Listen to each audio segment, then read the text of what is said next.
So the opposite to in is not in.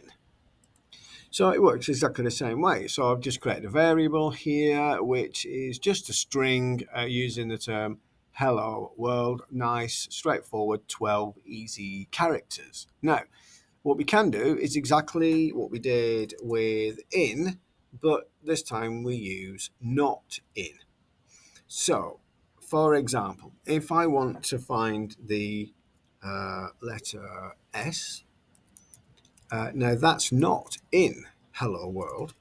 So I can just say, look, if S is not in the term, then we want it to do something. In this case, we can just have it print something simple. Yes. All right. Else, if it obviously if it is in there, then we want it to print something. Okay. No. Hang on. Really, to make sense out of this, I want that to be the other way around.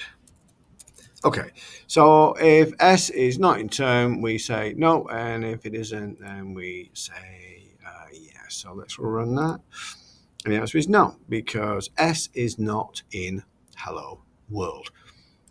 But H is, so if we change that to H, the answer is yes, because H is in that, so it's going to say yes.